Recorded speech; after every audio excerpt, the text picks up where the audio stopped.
All right, y'all. I am super, super excited for our next speaker. Our next speaker loves DevOps, and when she's not writing code or automating something, she spends her free time training for triathlons. Wow, I hope they have a static web app page for their triathlons. Welcome to the show, April Edwards. Hey, Chloe, how are you? I am great. Thanks so much for joining us today for SWA Conf. What are you going to be talking to us about today? So today we're going to talk about DevOps and enabling DevOps with Azure Static Websites because there are some amazing features baked into the product from day one that will enable everyone to embrace DevOps and get going right away with some CI/CD. All right, I'm ready to learn about some DevOps. Take it away. Awesome, Chloe. Thank you. All right, everyone. So as Chloe introduced, I'm April Edwards. I'm a senior cloud advocate here at Microsoft.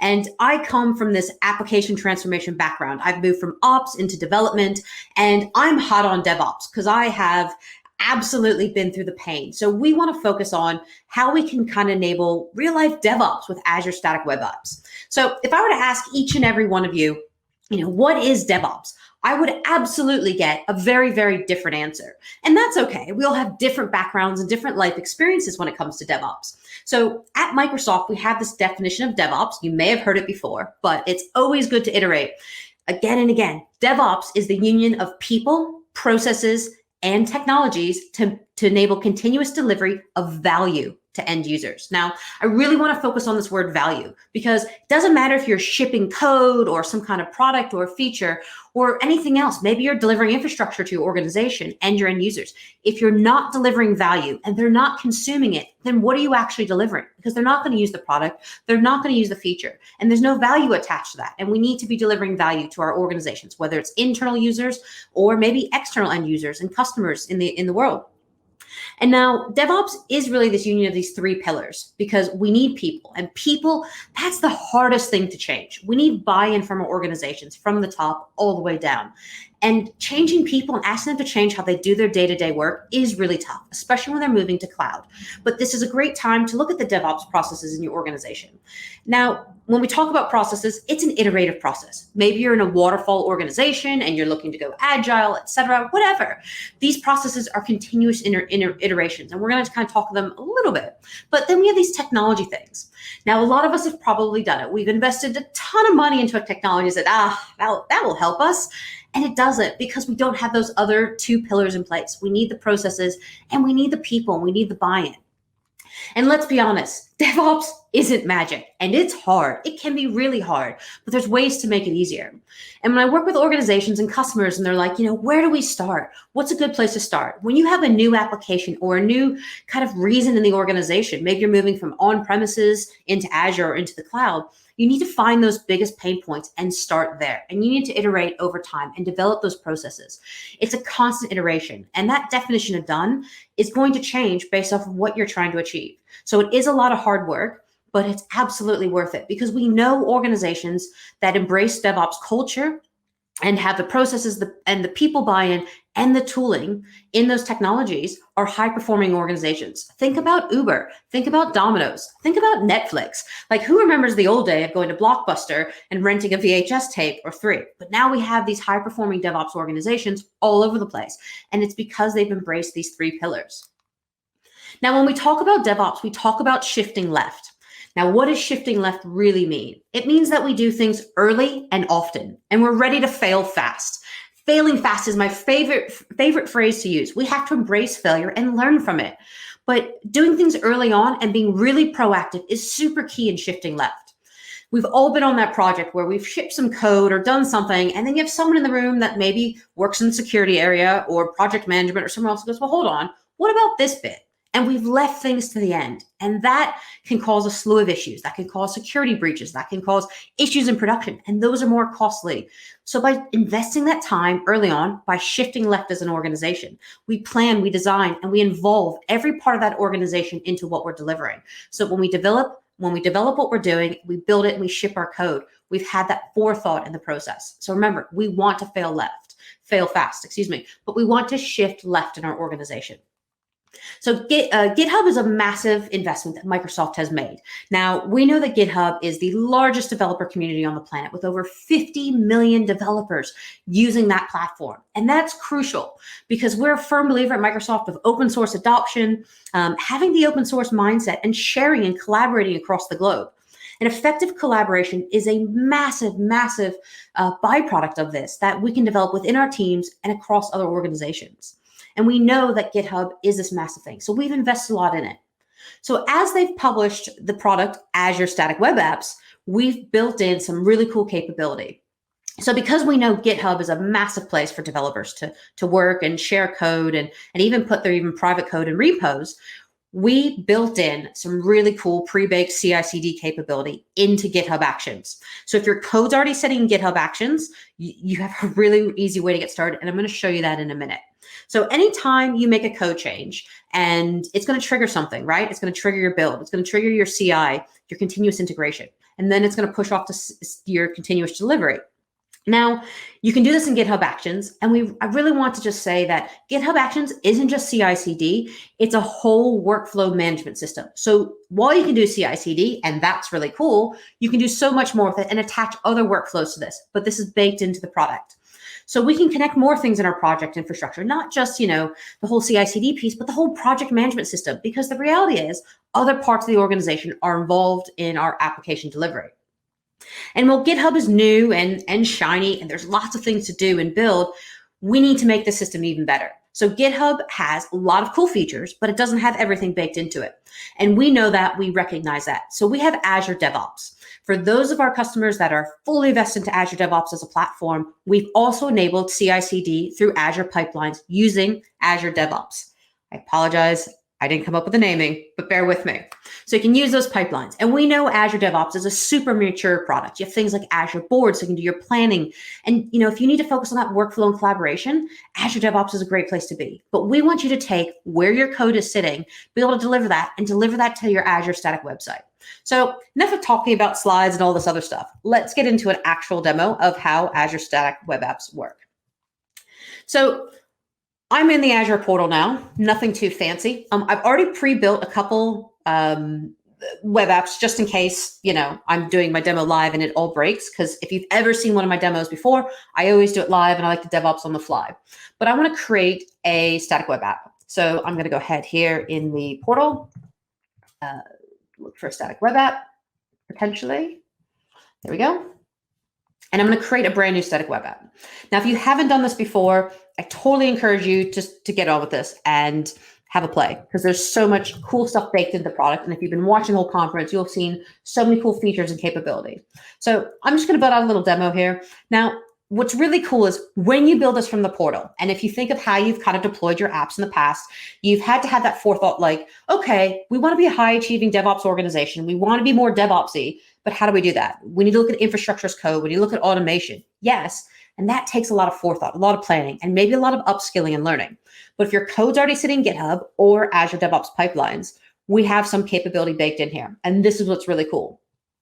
So we're going to take the example that you're using Azure DevOps pipelines right now. We select other here and we build our static web app. So I can literally hit review and create, and it will deploy an Azure static web app. Now, when I do that, it's going to deploy this. Now, this was the one I've already pre-baked. It gives me a URL. You can bring your own custom name to the game. That's totally okay. It will deploy your web app in a couple seconds. Probably takes about 10, 15 seconds. Once that's done, we need to get this deployment token from the portal. So we need to take that deployment token, go over into our repo in Azure DevOps. Now, I've already built out my YAML pipeline, but we're going to need this management token. So usually I say copy and paste it, have it ready. Now, when working with YAML, the really cool thing is static web apps is available as a task in the Azure DevOps portal. So you can go in here, add the task, add it into your YAML. Now, again, I've already pre-baked my YAML file. I have the task here for my Azure static web app. I can just define where my app location is, API location, and the output location. Now, this piece down here is your token. So remember that management token I just brought up a moment ago. You need to go in and add it as a variable. So here's my token. I've saved it in here. And that's how it's going to give that secure handshake from Azure DevOps pipelines to the Azure portal to your static web app. Now, you're right. This is a manual process, and we want to automate all the things. So I have a cool little PowerShell task here that automates this. This is going to run a PowerShell script here. And what it's going to do is it's going to call that token in the portal, and it's going to inject it into my pipeline because I want to automate everything. I don't want anything manual. So that first step was a bit manual, but this task will automate that for me in the future. Now, I know that there's a task coming down the line. They want to look to automate this a little bit more cleanly. But yeah, so that task is going to do that for me. And the reason why this is really important, because a lot of the organizations that we work with have security requirements. So we've generated this token, but what if that token needs to change? What if we have to change it every week? Some organizations have to change it every single day. This will go and fetch that token, and that saves me having to put it in, because imagine if I had to do that manually, I'd lose that ability. So yeah, so having that ability to automate that, adding in a simple little PowerShell task, boom, we're done. So I'm going to go back to our portal here, look at our static web app. So that's the Azure DevOps pipelines method. Now I want to look at the GitHub method. So cool, I can sign into GitHub from the Azure portal. It authenticates through. Awesome. I just authorize my account. We're good to go. So it sees my GitHub account. All I need to do is set the organization, set my repository. Now, again, my code's already sitting in GitHub, so don't need to go any further. And then I can pick my branch. So if your organization has a multi-branching strategy, etc., you can go and do that there and set that in. Now, this allows you to do a few build presets and all this other good stuff. So as soon as I hit the review and create button, this is going to go spin up my static web app. Cool. But the other thing it's going to do that's even cooler than that, it's going to generate an action for me. So this is the one I've already pre-built. As I built my action, it gives me the static web app workflow file. This is my CI part, and then there's a CD part. So when I say it's already built it for me, I don't have to write any YAML because I always miss a space. I always miss a space. And as much as I love YAML, I love to hate it sometimes when I miss that space and spend a long time trying to find it. So this generates my workflow file, which is super, super awesome. I don't have to do anything. And as it generates that file and as it's deploying my static web app in Azure, it's running through this workflow. So we can see this workflow was the initial workflow that I built when I stood up my website. So I have this website here. This is actually the website I built before. I can open it up here. I can browse to it and go, right, I have a really cool website. In the portal, after you deploy that, it also shows your workflow. So again, it shows me that YAML file that it's already done. I can see the GitHub action runs. And this is so important because we have full traceability of our source control when our CI process is running and when our deployment process is running. So that's great. Full traceability from end to end. And if your organization has any kind of compliance requirements and traceability, boom, here you go. So that's all baked in. So we have our website. Now I want to modify our website. And there's a really, really great feature in static web apps that I think is super unique and actually haven't seen it anywhere else. And this is integrated to GitHub. So I want to be a really good developer. I'm going to create a new branch. Okay. And I'm going to call it SWA demo. And in my branch, I want to change some code because we want to make some website changes. Maybe the organization doesn't like my website, or maybe they're saying that, I don't know, my website's too complex or whatever. We just want to update the website. So we've seen my website. Okay, it's cool, but maybe I just want to simplify it. All right. Or maybe want to test another version of the website. So I'm going to go and just add in some little HTML. I'm going to update my index file. I should put in some really good commit notes, but I'm feeling a bit lazy. I want to commit this directly to the new branch I've just created. So I'm going to do that. It's committed my changes. And if I go into pull request here, it sees I've committed that. Now, again, you can use any other IDE that you prefer, VS Code, Visual Studio, or Code Spaces, and this will do the same thing. But I want to compare my pull request.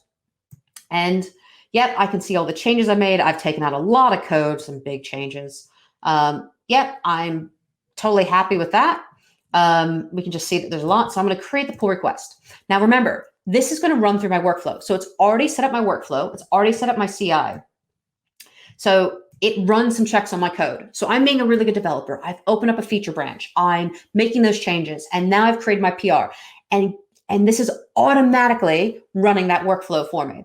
We can go in the details and we can watch it run. Now, why is this really important? A, it's a unique feature, like number one. Number two, it's a great DevOps practice. Because remember, we want to shift left. So if we want to shift left, we need to think about things like, what kind of testing are we doing? Are we doing linting on our code? Do we want to do unit testing, integration testing, any kind of end-to-end tests? This is going to be great to do right here in the build process. This is against my PR. So again, this is a unique feature. So we're going to let this run. It's running all my checks. I can click into it and see the details of it. It's setting up the job. It's running my actions. It's checking out my code. It's built my code, and it's actually deploying my changes to that static web app now. So hopefully it gets done in a couple seconds. It's all going to be internet and runner dependent. But I could go into my pull request and I can watch it run. This is probably a good time to have a cup of coffee. But actually, as it's run this GitHub Actions bot has just popped up a comment, and I hope you saw that at home. So it's created, the bot's told me it's created a staging site. So with every PR I open and run through my checks, I get a staging site. So this is very similar to deployment slots that you get with Azure Web Apps. So if I click on this, it gives me the same addresses I had before. It has a little #3 at the end. And again, you can bring your own custom domain name. So this is my original website, and it's the name up here. I have a more simplified website, and it just adds a -3 there to just differentiate it from my previous website. So again, much simpler version. Again, you can do anything. But what this has effectively done is we've gone in, we've created a brand new static website. We've deployed it via GitHub because that's where our code sits. We've created a new branch, opened a PR, and we've been given a staging slot, a staging site, so we can test our website against production. We don't have to deploy our code to production.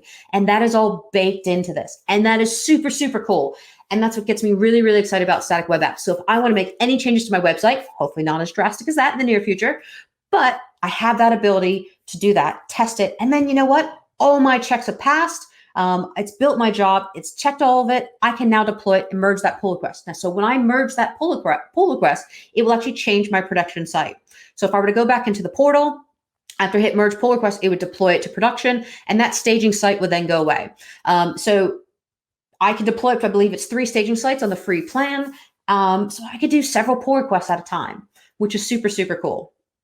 So I'm a massive fan of that feature and a massive fan of static websites, and there's a lot to offer for everyone.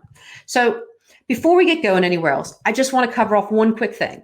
There are some amazing resources out there for you. docs.microsoft.com. The product group have put together a great resource, and they put so much documentation. There's some shows on the DevOps Lab on Channel 9 with deploying static web apps with Azure DevOps. And you go to learn.microsoft.com and you can learn all about static web apps and do some really cool training. So thank you, everyone. And back to you, Chloe.